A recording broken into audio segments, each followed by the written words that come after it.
여러분께 조선 최고의 관상가 김내경을 먼저 소개를 해드리려고 합니다. 이 사람은요, 몰락한 양반의 자제로 시골에서 사람들의 관상을 봐주던 인물이었는데요, 유명한 관상쟁이로 소문이 난 이 사람은 그 유명세가 한양에까지 퍼지게 되었고, 결국 영의정의 부름을 받아 왕을 위해서 일하는 관상가가 됩니다. 하지만 몸이 약했던 왕은 세상을 떠나기 전에 어린 세자를 남겨둬야만 했습니다. 그래서 어린 세자에게 왕위를 남겨주고 이 왕은 일찍 세상을 떠나버렸죠. 이 왕이 세상을 떠나기 전에 이 김내경이라는 사람을 불러서 어린 세자를 잘 돌보아 줄 것을 부탁합니다. 그 자리에서 김내경은 왕에게 충성 맹세를 하고 어린 세자를 역적으로부터 지켜줄 것을 왕과 약속을 하게 되죠. 하지만 그는 왕이 세상을 떠나자마자 강력한 적을 마주하게 됩니다.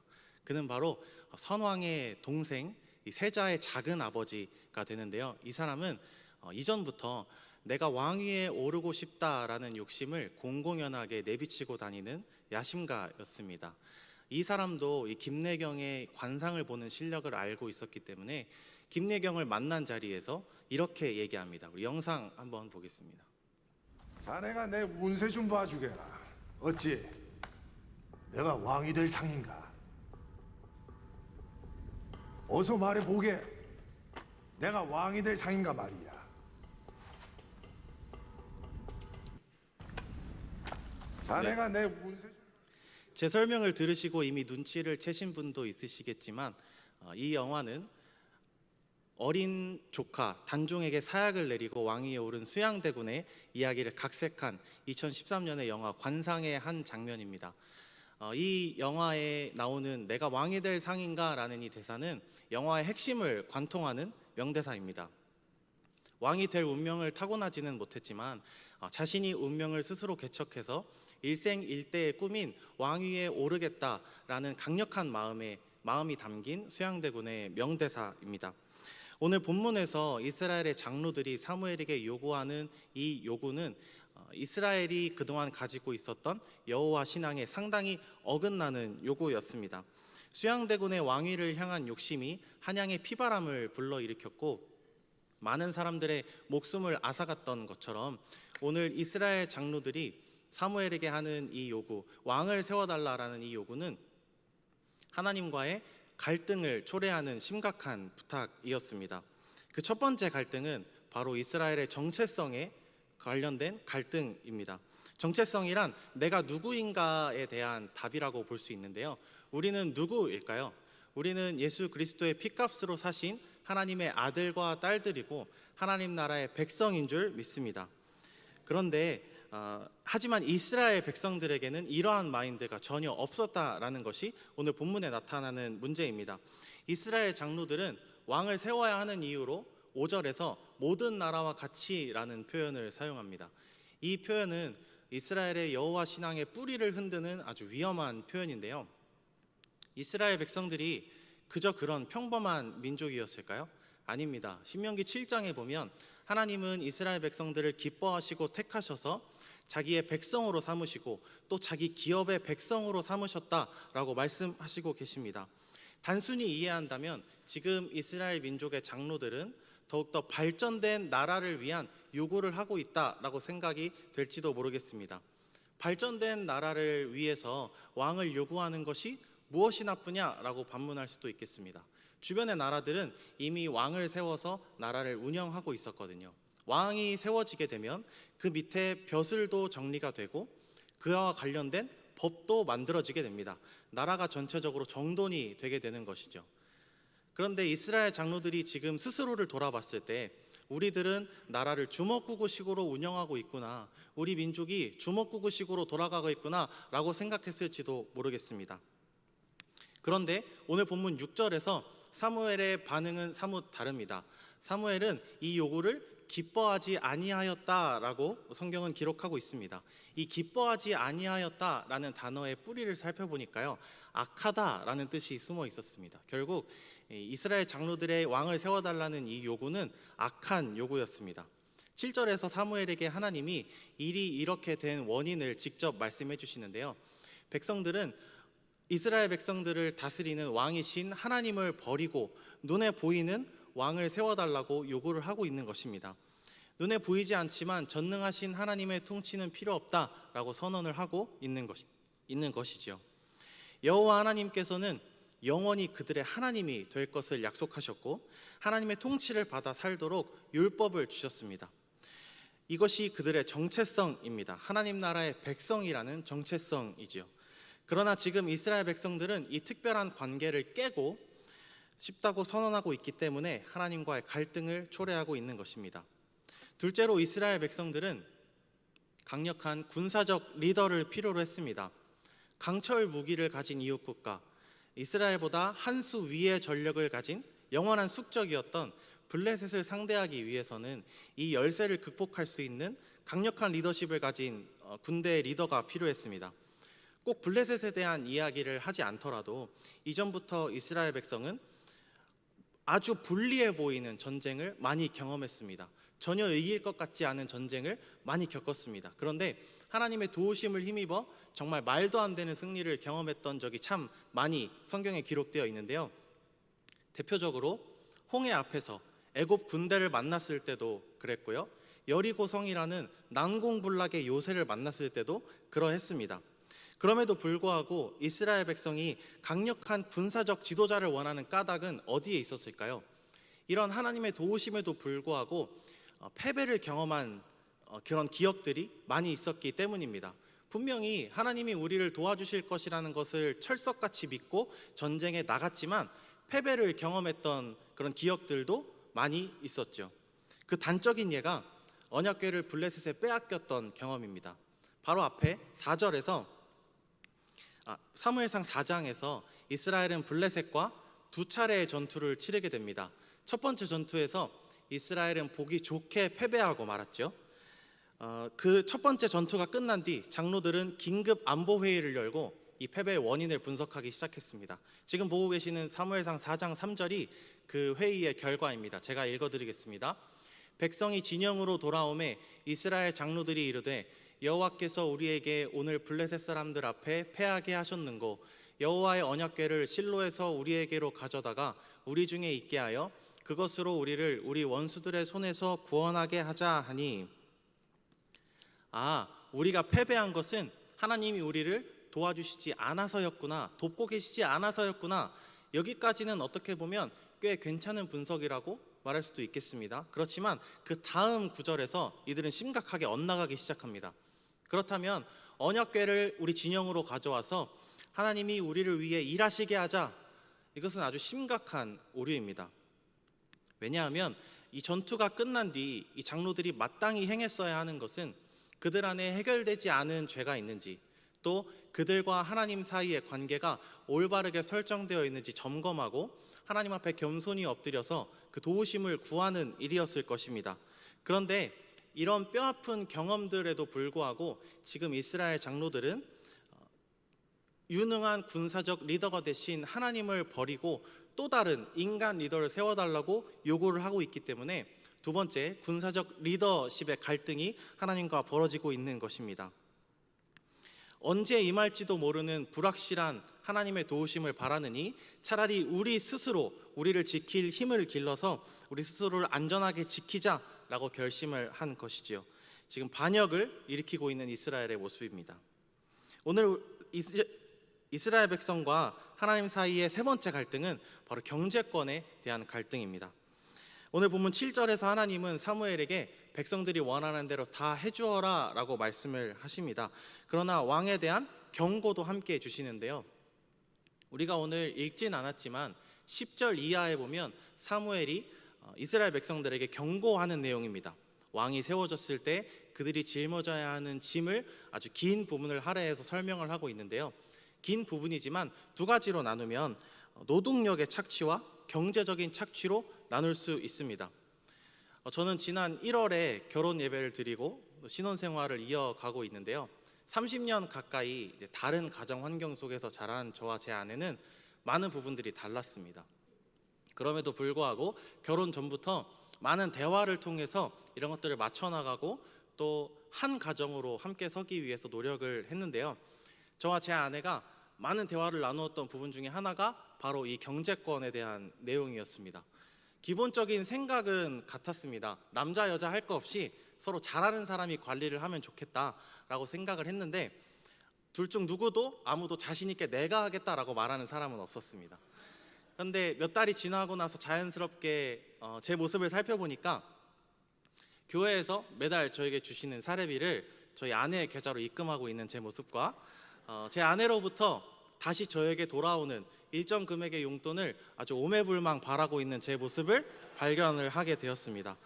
자연스럽게 저희 아내는 저희 가정의 경제권을 가지게 된 것이고, 또 흔히 표현하는 방법대로 내무부 장관으로 취임을 하신 것이죠.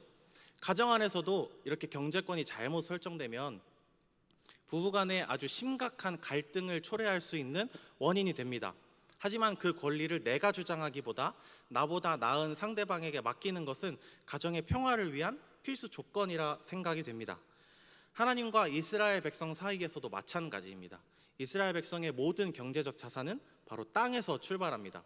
이 땅에서 농사를 지어서 먹고 살 수 있었고, 그리고 이 추수한 이 곡식들, 농작물들을 통해서 생활에 필요한 여러 가지 물건들을 구할 수가 있었습니다. 그렇다면 이스라엘 백성들이 가지고 있는 이 땅은 바로 누가 주신 것일까요? 하나님이 주신 것이죠. 이스라엘 백성들의 경제권은 하나님에게 있다고 우리가 생각할 수 있습니다. 하지만 사무엘이 이스라엘에게 경고하는 것은 왕이 백성들로부터 경제적 이득을 취하는 자이며 또한 빼앗는 자라는 것입니다. 하나님의 질서를 무너뜨리는 자라는 것이죠. 이렇게 경제적으로 왕에게 예속된 이스라엘 백성은 결국 왕의 종이 될 것이라고 사무엘은 오늘 말씀 17절에서 경고하고 있습니다. 여기서 사용된 종이라는 의미의 히브리어 에베드는 이스라엘 백성이 애굽에서 종노릇을 하였다라는 표현으로 사용될 때 구약 성경에서 무수히 많이 사용된 그 바로 단어입니다. 하나님은 당신의 기쁘신 뜻대로 창세 전부터 작정하신 대로 이스라엘 백성을 애굽의 종인 상태에서 벗어나게 하시고 자유인으로 살게 하셨지만, 이들은 지금 그들 스스로를 다시 에베드의 상태로 집어넣고 있다라는 것입니다. 하나님이 세우신 질서를 무너뜨리고 하나님의 것을 자기의 것인 양 착각하여 백성 위에 군림하는 이 왕과 이 왕을 원하는 이스라엘 백성 모두가 하나님 앞에 경제적으로 반역을 일으키고 있는 모습을 볼 수가 있습니다. 이것이 바로 이스라엘 백성이 왕을 세워달라는 요구를 통해서 하나님과 맺어지고 있는 세 가지 갈등이었습니다. 첫 번째는 정체성의 갈등이었고요. 두 번째는 군사적 리더십의 갈등이었고요. 세 번째는 경제권의 갈등이었습니다. 그런데 하나님은 왜 이토록 왕을 세우는 것을 부정적으로 말씀을 하고 계실까요? 여기에는 이유가 있습니다. 하나님은 사실 신명기에서부터 이스라엘 백성이 언젠가 왕을 요구하게 될 것인데, 하나님께서는 이상적인 왕의 모습도 함께 제시를 해주셨습니다. 하나님이 기뻐하시는 왕은 자기 마음대로 권력을 휘두르는 왕이 아니라, 자기 마음대로 나라를 다스리는 왕이 아니라 하나님의 뜻대로 나라를 다스리는 자입니다. 이런 왕이 나라를 다스릴 때 하나님은 그 민족에게 태평성대를 허락해 주셨고 나라를 부강하게 만들어 주셨지요. 그러나 자기 마음대로 권력을 휘두르는 왕은 하나님의 심판을 피할 길이 없었습니다. 하나님의 뜻과 가장 가깝게 나라를 다스린 왕을 살펴보자면, 그 예를 한 명 들자면 바로 다윗 왕일 것입니다. 다윗은 평생 하나님과 정말 올바른 관계를 맺으면서 무슨 일이든지 하나님의 뜻이 아니면 행하지 않는, 하나님의 음성을 들어야지만 어떤 일이든 행하는 그런 사람이었습니다. 장차 오실 자의 예표로, 또한 하나님 마음에 합한 자로 나라를 다스렸던 왕입니다. 하지만 이런 다윗일지라도 일생 동안 완벽한 통치를 보여준 것은 아니었습니다. 악한 계획으로 우리아를 죽이고 밧세바를 빼앗았던 모습이나, 또 교만한 마음으로 인구조사를 실행해서 하나님의 진노를 불러일으켰던 그런 모습도 우리가 살펴볼 수 있죠. 아무리 위대한 인간의 통치라고 할지라도 가장 완벽한 통치, 우리에게 가장 완전한 통치는 하나님의 통치인 줄 믿습니다.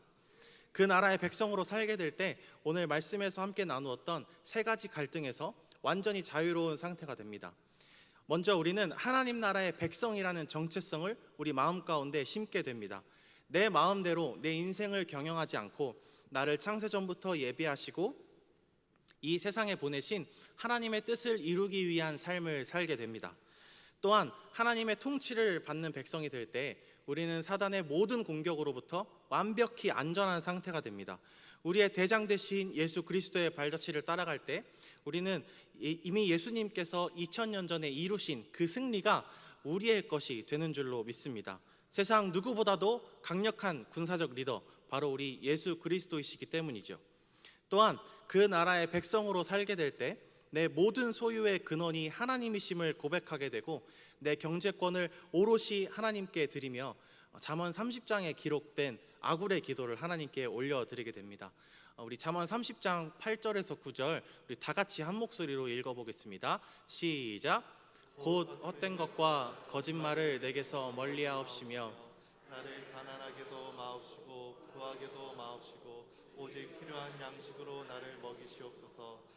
혹 내가 배불러서 하나님을 모른다 여호와가 누구냐 할까 하오며 혹 내가 가난하여 도둑질하고 내 하나님의 이름을 욕되게 할까 두려워함이니이다. 또 모세는요 신명기 고별 설교에서 이스라엘 백성들에게 이렇게 권면합니다. 우리 또다시 함께 한 목소리로 세 구절 읽어보겠습니다. 시작. 내가 먹어서 배부르고 아름다운 집을 짓고 거주하게 되며 또 내 소와 양이 번성하며 내 은금이 증식되며 내 소유가 다 풍부하게 될 때에 내 마음이 교만하여 내 하나님 여호와를 잊어버릴까 염려하노라. 내 모든 소유의 근원이 하나님임을 인정하는 사람은 재물에 대한 모든 주도권을 하나님께 올려드리는 사람이고 그 사람은 재물 때문에 타락하지 않습니다. 왜냐하면 하나님께서 때마다 필요에 맞게 나를 입히시고 먹이시는 분임을 인정하는 사람이기 때문입니다. 말씀을 정리하면서 저의 이야기를 좀 해드리려고 합니다. 저는 원래 이 목회가 저의 인생의 사명이 아니었습니다. 저는 축구를 굉장히 좋아하는 학생이었기 때문에 이 프로 구단에 이제 취직을 해서 더 나아가 이제 세계 축구에 영향을 미치는 사람이 되자라는 큰 포부를 가지고 거기에 맞는 공부를 해가던 사람이었습니다. 그래서 하나님께서 사실 저에게 이 사역에 대한 마음을 주시고 있었음에도 불구하고 저는 그것을 계속 거절해 왔고 교만하게도 저는 그것을 겸손이라는 이름으로 포장하고 있었습니다. 그런데 하나님께서 저를 결국은 굴복시키시는데요. 2018년에 이제 평창올림픽 컬링 경기를 가족들과 함께 이제 관람하고 돌아오는 길에 하나님께서 제 얼굴을 치셨습니다. 왼쪽 얼굴을 구안와사라고 하죠. 안면마비가 왔습니다. 그래서 이제 치료를 위해서 계속 병원을 다니면서 어느 날은 이제 물리치료를 받기 위해서 이제 물리치료실 침대에 딱 누웠는데 하나님께서 이런 고백을 하게 하셨습니다. 하나님, 내 몸도 내 마음대로 하지 못하는 이 연약한 제가 제 인생을 마음대로 경영하려고 했다니 하나님 죄송합니다. 저 따위가 제 인생의 왕이 될 수 없음을 고백합니다. 하나님 죄송합니다. 저는 지금 제 인생의 모든 계획을 다 포기합니다 라고 고백을 하게 하셨습니다. 그래서 그 고백 이후에 이제 병원에서 6개월 이상이 걸린다고 했던 치료가 한 달 만에 이제 치료가 되어서 정상적인 생활을 할 수 있게 되었고, 그리고 이제 하나님의 부르심에 순종해서 오늘 여러분 앞에서 이렇게 말씀을 전하고 있습니다. 사랑하는 우리 성도님들의 하루하루는 누가 통치하고 계십니까? 여러분의 인생 계획은 누구를 위한 것입니까? 지금 바로 여러분 마음속으로 한번 질문을 던져보시기 바랍니다. 화면을 보시고 동그라미 안에 여러분들의 이름을 넣어서 마음속으로 한번 이 질문을 던져보시겠습니다. 시작.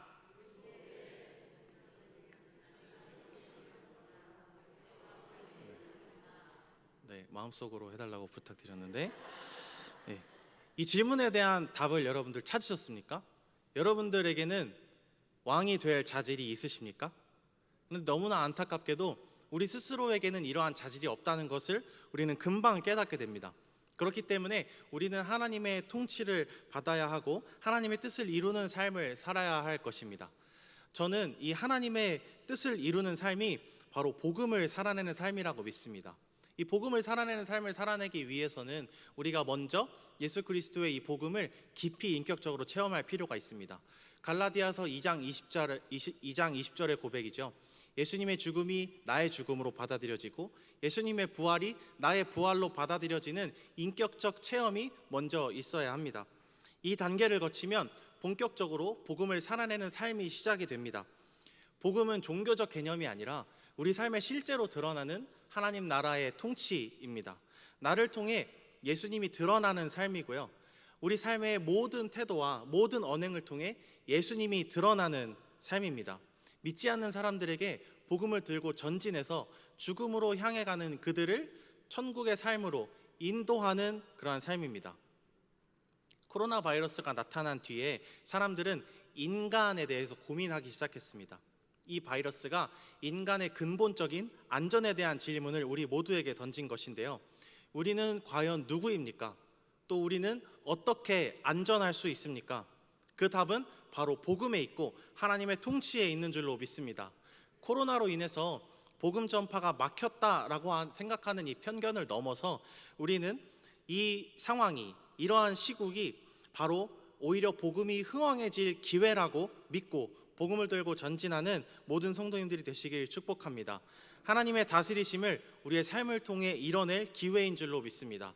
바라기는 우리 청암교회 사랑하는 모든 성도님들이 하루하루의 인생을 나를 왕으로 삼지 않고 복음을 드러내며 복음을 살아내는 삶을 살아가시기를 주님의 이름으로 축복합니다. 기도하겠습니다. 하나님 아버지, 오늘 말씀을 통하여 우리의 삶을 돌아보고 결단하게 하시니 감사합니다. 지금까지 내 나름대로의 인생 계획을 세우고 나를 왕으로 삼아 살아왔던 모든 삶의 모습을 이제 모두 정리합니다. 마른 막대기와 같은 우리에게 불을 붙여주셔서 내 뜻이 아니라 하나님의 뜻을 이루는 삶이 되게 하여 주시옵소서. 감사합니다. 사랑합니다. 주님, 예수님의 이름으로 기도드렸습니다. 아멘.